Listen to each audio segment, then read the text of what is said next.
যে সাম্প্ৰতিক সময়ত যিমান সমাজে আমি গুৰুজনাৰ আদৰ্শৰে অনুপ্ৰাণিত হৈ ভাগৱত কীৰ্তন দশম ঘোষা ৰত্নাৱলী পৰ্যালোচনা কৰিবলৈ বা ব্যাখ্যা অনুষ্ঠান অনুষ্ঠিত কৰিছে সাম্প্ৰতিক সময়খিনিত প্ৰত্যেকভাগী অনুষ্ঠানতে ব্যাখ্যাকাৰ হিচাপে বা আলোচক হিচাপে শ্ৰীমন্ত শংকৰদেৱ সংঘৰ ভকতসকলকে নিমন্ত্ৰণ কৰে আপোনালোকে কথাটো মন কৰিবচোন বাৰু কি অনাসংগী কি বামুণীয়া কি ভাগৱতী সমাজ প্ৰায় সকল সমাজৰ ৯৫% অনুষ্ঠানত কিন্তু শ্ৰীমন্ত শংকৰদেৱ সংঘৰ সমাজৰ ব্যাখ্যাকাৰসকলক মাতে আমি তাৰা সমস্ত কলো ভুলটো আপোনালোকৰ সেইখিনিতে কাৰণ আপোনালোক হ'ল বামুণীয়া পন্থৰ আৰু আপোনালোক চলে সত্ৰৰ মাধ্যমেৰে গতিকে আপোনালোকে ব্যাখ্যা কৰিবলৈ সত্ৰাধিকাৰসকলক মাতক তেতিয়াহে আপোনালোকে সৎ উত্তৰটো পাব ভাগৱতৰ যদি আপোনালোকে শ্ৰীমন্ত শংকৰদেৱ সংঘৰ ভকতক মাতে ব্যাখ্যা কৰিবলৈ তেতিয়াহ'লে তেওঁলোকে যিখিনি কথা ক'ব আপোনালোকে গালি খাবই সেইখিনি কথা আপোনালোকৰ কাণত সেইখিনি কথা অকণমান বেলেগ বেলেগ নিচিনা আচহুৱা নিচিনা লাগিবই তাৰ কাৰণে ব্যাখ্যাকাৰসকলক দুখ দি লাভ নাই আপোনালোকে যদি সেই কথাখিনি সুন্দৰভাৱে বিচাৰে বা এটা সুন্দৰ আলোচনা বিচাৰে তেতিয়াহ'লে আপোনালোকে সত্ৰাধিকাৰসকলক মাতিব লাগিব তেওঁলোকক সুধিব লাগিব যে আমি সমাজত পালন কৰা ৩ দিনত তিলনী কৰ্মটোৰ মূল দৰ্শনটো কি কিয় ৩ দিনত তিলনী পাতিব লাগে ভাগৱতৰ কোন ভাগী স্কন্ধত ক'লে ৩ দিনত তিলনী সুধিব আপোনালোকে 11 দিনত 10 দিনত দহা পাতিব লাগে ভাগৱতে ক'ত ক'লে আমাক দহা পাতিব লাগে 11 দিনত একাদশ দিৱসত কৰ্ম কৰিব লাগে 12 নম্বৰ দিনটোত তৈল ভোজন কৰিব লাগে আৰু মৃতকৰ অৰ্থে মুণ্ডন কৰিব লাগে সত্ৰাধিকাৰসকলক মাতি আমি ভাগৱত আলোচনাৰ মাধ্যমেৰে সোধক তেতিয়াহে উত্তৰটো পাব নহ'লে গতানুগতিক লোকাচাৰ হিচাপে লৌকিক বৈদিক নীতি নিয়ম যদি এইবিলাক পালন কৰোঁতে জীৱনটো এদিন শেষ হৈ যাব তাৰ পৰা লাভ কি হ'ব আমি কোনেও বুজি নাপাম আমি কিন্তু তেনেকৈ কোৱা হৈছিল তেতিয়া বাসকলে ক'লে নহয় আপুনিয়ে যাব লাগিব আমিও ক'লো আমি শ্ৰীমন্ত শংকৰদেৱ সংঘৰে সমাজৰ অন্তৰ্ভুক্তি গতিকে আমি আপোনালোকে কোৱা কথাখিনি যদি সেইদিনা শাস্ত্ৰমতে ক'বলৈ যাওঁতে কাৰোবাৰ অন্তৰত যদি আঘাত লাগে আপোনালোকে কিন্তু তাৰ বাবে আমাক জগৰীয়া নকৰিব কাৰণ আমি প্ৰথমে আপোনালোকৰ চৰণত সেৱা নিবেদন কৰা হৈছে ভাগৱতে যি ক'ব আমি তাকে ক'ম আকৌ আমাৰ জ্ঞান সীমিত গতিকে এইটোৱে যে সেই সিদ্ধান্ত এইটোও নহয় আপোনালোকে বিজ্ঞসকলে আলোচনা কৰিব ইয়াৰ পাছত যে কথাখিনি প্ৰকৃততে শুদ্ধ নে অশুদ্ধ ভাগৱতে বাৰু কৈছে যে বেলেগ পুৰাণেনো কি কৈছে আলোচনাৰ মাধ্যমেৰে বেলেগ পুৰাণ চাব লাগিব নাই বা গীতাৰেনো কি কৈছে নাম ঘোষাইনো আমাক গুৰুজনাই কি বুজাব বিচাৰিছে কীৰ্তন গ্ৰন্থৰ জৰিয়তেনো আমাক এই নিয়মটো কেনেকৈ বুজাব বিচাৰিছে এইখিনি কিন্তু আলোচনা কৰাটো অতি প্ৰয়োজন সাম্প্ৰতিক সময়খিনিত নহ'লে সমাজখন বৰ খেলি মেলি হৈ গৈ আছে গতিকে আমি যিটো সন্তান জন্ম দিয়া হৈছে আপোনালোকৰ আশীৰ্বাদত ইতিমধ্যে ইউটিউবত আপোনালোকে পাইছে আৰু বাবুকতো গৈছিলোঁ আমাৰ গৃহলৈ আপোনালোকে আমাক কৃপাও কৰিছে গতিকে আমি যি ভগৱন্তৰ কৃপা আপোনালোকৰ আশীৰ্বাদত এটি সন্তানৰ পিতৃ হৈছোঁ সেই সন্তানটিৰ নাম হ'ল কৃষ্ণপ্ৰাণ বৰ্তমান 6 মাহ হৈছে সেই সন্তানটিয়ে যেতিয়া ডাঙৰ হ'ব তেতিয়া আমি সমস্তজনে সেই সন্তানটোক কোনখন সমাজ দিম কেনেকুৱা সমাজ এখন দি থৈ যাব লাগিব আমি প্ৰত্যেকটো কথা আপুনি মই বিজ্ঞসকলে বা আমি সমস্তজনে জ্ঞানজ্যেষ্ঠ বয়োজ্যেষ্ঠসকলে এইখিনি কথা এতিয়াৰ পৰা চিন্তা কৰিব লাগিব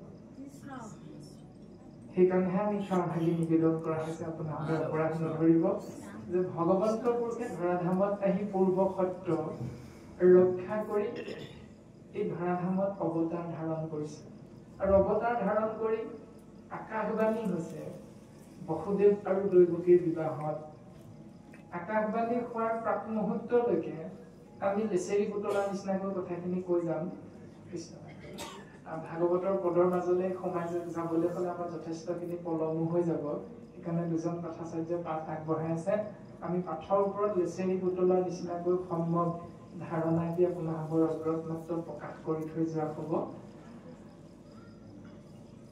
যে ভগৱন্ত পুৰুষে ধৰাধামত অৱতাৰ হ'ব আকাশবাণী হৈছে যে সোণ খেৰ অবুজ কংস যি ভগ্নী দৈৱকীৰ বিয়া পাতি আনন্দত আপোন পাহৰা হৈ নিজকে পাহৰিছ মূৰ্খ কংস তই সেই দৈৱকীৰ গৰ্ভজাত অষ্টম সন্তানে বধ কৰিব তোক অবলীলাক্ৰমে। সেইখন বিয়া কোনে পাতিছে? ককায়েক কংসই ভগ্নী দৈৱকী ভনীয়েক দৈৱকী। এতিয়া সেই বিয়াখনত কি কি দিছিল আপোনালোকে জানে? যৌতুক হিচাপে বিভিন্ন বয় বস্তু দিছিল, ঘোঁৰা দিছিল, হাতী দিছিল, দাগ দাখি দিছিল। আনন্দত আপোন পাহৰা হৈ গৈছে, নিজকে পাহৰি গৈছে। অৰ্থাৎ মই ৰজা গতিকে এইবিলাক দিছো, মই এজন ধনী মানুহ মই এইবিলাক দিব পাৰো দিছো। সেইটো এটা অহংকাৰ। বৰ্তমান আমাৰ সমাজতো সেইটোৱে চলি থাকে। আপোনালোকে দৰ্শনটো পাব পাৰে, বিশেষকৈ শ্ৰীমন্ত শংকৰদেৱ সংঘত সেই নিয়মটো প্ৰচলিত। গতিকে আমি দেখা হিচাপে সেইটো নিয়ম প্ৰকাশ কৰা হৈছে। সমাজৰ বাৰ্তাসকলৰ ওপৰত নধৰিব। যেতিয়া এজন ধনী ব্যক্তিয়ে তেওঁৰ জীয়েকৰ বা সন্তানৰ বিয়া পাতে, তেতিয়া অনুষ্ঠানৰ পৰা ছমাহৰ বাবে ওলাই দিয়ে। কেলৈ ওলাই দিয়ে? কাৰণ বিয়াখনত মাছ মাংস ব্যৱহাৰ কৰিব নোৱাৰে। সেইকাৰণে ছমাহমানৰ বাবে আঁতৰি দিয়ে অনুষ্ঠানটোৰ পৰা। তাৰপিছত যেতিয়া আকৌ ছমাহ হৈ যায়, আকৌ সংগী পদটো আশ্ৰয় কৰি লয়। এনেকুৱা নিয়ম কিন্তু ভাগৱতে আমাক নাই কৰা। গতিকে এইখিনিৰ প্ৰতিও আমি অন্তত চিন্তা কৰাটো দিব প্ৰয়োজন। যদি ভাল ছাত্ৰজনে ভুলকে নিয়মটো পালন কৰে, ভুল নিয়ম বা গেধা ছাত্ৰটোৱে সেই নিয়মটো কেনেকৈ কৰিব? তাতো স্বাভাৱিকতে ভুল হৈ যাব। গতিকে এইখিনি কথা আমি চিন্তা কৰিলে উত্তৰখিনি কেনেকৈ পাম? যে কংসক আকাশবাণীয়ে সোঁৱৰাই দিছে, তই ধনী হয় কিন্তু তই প্ৰকৃততে জীৱ আত্মা। তই মোক চিন্তা কৰি তোৰ ভগ্নীৰূপী দৈৱকী নামৰ জীৱ আত্মাক বসুদেৱ ৰূপী মহাসন্ত জীৱাত্মাৰ লগত তই যে যোগ কৰি দিছ, তই মোক কিয় অৰ্পণ নকৰিবি? যিটো আমাৰ বিধি পাঠৰ মাধ্যমেৰে, গুৰুদেৱ নাম ভকতৰ মাধ্যমেৰে যে অনুষ্ঠান ভাগি সম্পাদন কৰা হয়, এইটোৰ বিপৰীতে যে নিৰীহ প্ৰাণী কিছুমানৰ হত্যা কৰি 25 কেজিমান ব্ৰইলাৰ, 30 কেজিমান খাচী মাংস, 15টামান পাতিহাঁহ দি যে বিয়াখন পাতে, এই নিয়মবিলাক শাস্ত্ৰৰ একেবাৰে বৰ্হিভূত কৰ্ম। এইবিলাক একেবাৰে নিকৃষ্ট কৰ্মৰ বিবাহ।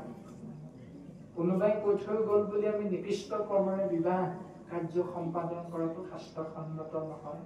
কংসই তেনেকুৱা এটা নিয়ম পালন কৰিছিল, সেইকাৰণে আকাশবাণীয়ে কংসক সোঁৱৰাই দিছে।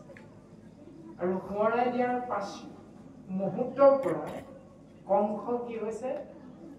খাওঁতে শুওঁতে উঠোতে বহোতে বাক্যে বচনে খোজে কাটলে কংসৰ আচৰণটো দিছে কেৱল এটাই শব্দ, সেইটো কি? কৃষ্ণ। কংস যেতিয়া ৰাজসিংহাসনত বহিবলৈ যায়, দেখা পাই সিংহাসনত কংসতকে আগতীয়াকৈ গৈ কৃষ্ণ বহি আছে। আপোনালোকেতো ৰাস চাইছে, ৰাসত সেইখিনি কথা খুব সুন্দৰভাৱে প্ৰকাশ হয়। যেতিয়া বিচনাখনত কংস শুবলৈ যায় ৰাতি, গৈ দেখিছে কংসতকে কৃষ্ণ আগতীয়াকৈ গৈ শুই আছে। অৰ্থাৎ খাওঁতে শুওঁতে উঠোতে বহোতে বাক্য বচনে খোজে কাটলে কেৱল কৃষ্ণ কৃষ্ণ কৃষ্ণ কৃষ্ণ মাথোন কৃষ্ণ। তাৰমানে আকাশবাণীয়ে সোঁৱৰাই দিয়াৰ পাঁচ মুহূৰ্তৰ পৰা কংসৰ স্বভাৱটো এশৰণীয়া হৈছে। কংস সেই মুহূৰ্তৰ পৰা এশৰণীয়া। আমিও যিদিনাই গুৰুৰ বাক্য শিৰে ধৰি শৰণ ল'ম, শৰণ লোৱাৰ লগে লগে আমি কায়ৰ দ্বাৰা শৰণ ল'ব লাগিব, বাক্যৰ দ্বাৰা শৰণ ল'ব লাগিব, মনৰ দ্বাৰা শৰণ ল'ব লাগিব। আৰু সেইদিনাৰ পৰা আমাক জন্মজাতে শূদ্ৰ বুলি কৈছে, জন্ম হওঁতে আমি অজ্ঞানী সংস্কাৰতে দ্বিজ, অৰ্থাৎ শৰণ লোৱাৰ লগে লগে আপুনি মই দ্বিতীয় জন্ম দ্বিজ বুলি কোৱা হৈছে। সংস্কাৰী এটা জীৱন পাওঁ আমি, আৰু সেই সংস্কাৰী জীৱনটো পোৱাৰ পাছতো আমি যদি অসংস্কাৰী কৰ্মখিনিয়ে কৰি থাকো, তেতিয়াহ'লে তাৰ দ্বাৰা জীৱৰ মংগল সাধন নহয়। তাৰপাছত বেদ কথাত ভৱতে বিপ্ৰ, তুমি যদি গুৰুজনাৰ আদৰ্শৰে অনুপ্ৰাণিত এক ঈশ্বৰক শৰণ ল'লা, তেতিয়াহ'লে পুৱা গধূলি সেইজন ঈশ্বৰক সেৱা কৰা। আৰু বেদ অধ্যয়নৰ মাধ্যমেৰে তুমি 5 মিনিট হ'লেও নাম ঘোষা দুজোকা ঘোষা তুমি চিন্তা কৰা, তাৰ মাধ্যমেৰে জীৱনটো তোমাৰ ভুল ত্ৰুটিখিনি বিচাৰ কৰা। ভাগৱত এক অধ্যায় হয়তো তুমি 5 ফুট মানো পঢ়া, পঢ়িলৈ তুমি তাৰ দ্বাৰা জীৱনটো তুমি নিজক ভুল শুদ্ধখিনি প্ৰত্যেক দিনে বিচাৰ কৰা। এই জীৱনটোৰ কথা গুৰুজনে আমাক আদৰ্শ দিছে। গতিকে কংস নামৰ সেই দুৰাচাৰী শৰীৰধাৰী জীৱাত্মাটোৱে যিটো পাহৰি গৈছিল ঈশ্বৰৰ কথা আকাশবাণীৰ জৰিয়তে ঈশ্বৰক সোঁৱৰাই দিলে আৰু সেই মুহূৰ্তৰ পৰা যেতিয়া কংস শৰণ মাৰ্গটোত খোজ পেলালে আৰু শেষত কংসৰ যেতিয়া মৃত্যু হৈছে, মৃত্যু এতিয়ালৈকে হোৱা নাই হয়তো পাছত, গতিকে হ'বগৈ কংসৰ মৃত্যু, কিন্তু আমি সেই যে মৃত্যু হৈছে মৃত্যুৰ সময়ত আপোনালোকে পদবন্ধে পাব যে কংসই শাৰীৰিক মুকুতি লাভ কৰিছে। মুকুতি 5 প্ৰকাৰ: শালুক্য, শাৰীৰিক, সামীপ্য, সাজুৰ্য আৰু নিৰ্বাণ বা মোক্ষ। ধৰ্ম প্ৰচাৰত বুদ্ধদেৱে কৈছে নিৰ্বাণ মুক্তি আৰু কৃপালু শ্ৰীমন্ত শংকৰদেৱ গুৰুজনাই কৈছে মোক্ষ প্ৰাপ্তি। দুইটাৰ অৰ্থ কিন্তু একেটা। গতিকে প্ৰত্যেকজন ধৰ্মগুৰুৱে এক ঈশ্বৰতত্বৰ কথাকে কোৱা হৈছে আৰু এক পৰমাত্মা ঈশ্বৰতত্বৰ সন্তান স্বৰূপ জীৱাত্মাই তেওঁৰ কৃপাধন্য নোহোৱালৈকে জীৱৰ মংগল সাধন নহয় বা মুকুতি নহয়। কংসৰূপী হৰিধাৰী জীৱাত্মাৰ শাৰীৰিক মুকুতি হৈছে কেৱল সেই দিনটোৰ পৰা যি দিনটোৰ পৰা কংসই আকাশবাণী কৰি শৰণ মাৰ্গটোক আশ্ৰয় কৰিছে। গতিকে আমাকো দুৰাচাৰী হলেও অৰ্থাৎ অনাচাৰ পৰিমূৰ অপৰাধী নহি আন দেৱ পূজে যিটো সিটো মূৰ বিধি। তোমাৰ কৰ্মত কেতিয়াবা অনাচাৰ হৈ যাব পাৰে, যেনেকৈ কংসৰ হৈছে যে কৃষ্ণক মাৰিবলৈহে চিন্তা কৰিছে, অৰ্থাৎ বিদ্বেষ ভাৱনাটো আহিছে। অনাচাৰ আপোনালোকৰ কৰ্মত কেতিয়াবা হৈ যাব পাৰে, কিন্তু সেই অনাচাৰ কৰ্মটো ঈশ্বৰে সিমান এটা অপৰাধ নধৰে যিমান অপৰাধী হয় ঈশ্বৰ কৃষ্ণদেৱৰ দ্বাৰা সৃষ্টি 33 কোটি দেৱ দেৱতাৰ চৰণ চিন্তা কৰি জীৱই মংগল বিচাৰিব, যেতিয়া সেই জীৱই ঈশ্বৰ পুৰুষৰ অপৰাধী হৈ যায়। সেইটো অপৰাধৰ কোনোদিন ক্ষমা নাই বুলি কৈছে। গতিকে কংসই অনাচাৰ কৰিছে, তৎসত্বেও কংসৰ শাৰীৰিক মুকুতি লাভ কৰিছে। এই দৰ্শনবিলাক গুৰুজনাই আমাক দিছে। তাৰ পাছতে কি হৈছে, কৃষ্ণ দত্তৰ অৱস্থান হৈছে এই ধৰাধামত আৰু লগে লগে আকাশবাণীয়ে সোঁৱৰাই দিছে যে সকলোবিলাক দুৱাৰ খোলা আছে, তুমি যোৱা যমুনা নদী পাৰ হৈ গোকুলত নন্দ যশোদাৰ গৃহত যোগমায়া জন্ম হৈছে, তুমি সলাই নাই। এনেকৈ আকাশবাণী আমাক দৰ্শন দিছে। তাৰ দ্বাৰা আমাক দৰ্শনটো কৰালে একেবাৰে আধ্যাত্মিক দৰ্শন যে কৃষ্ণ তত্ত্ব যেতিয়া মথুৰাত আছে তেতিয়া মায়া আছে গোকুলত যমুনাৰ সিপাৰে, আৰু যেতিয়া বসুদেৱে কৃষ্ণক যমুনাৰ সিপাৰে গোকুলত ৰাখিছে তেতিয়া মায়া আপোনা আপুনি গোকুলৰ পৰা মথুৰালৈ আহিছে। মানে য'ত কৃষ্ণ তত্ত্ব থাকে তাত মায়া নাথাকে, আৰু য'ত মায়া থাকিব তাত কৃষ্ণ তত্ত্ব নাথাকে। সম্পূৰ্ণ পৃথক দুটা বস্তু। আৰু মায়াৰ পৰা যদি পৰিত্ৰাণ পাব বিচাৰা তেতিয়াহ'লে কেৱল কৃষ্ণৰ চৰণ, কৃষ্ণৰ নামত শৰণ, এই দৰ্শনটো আমাক দিছে।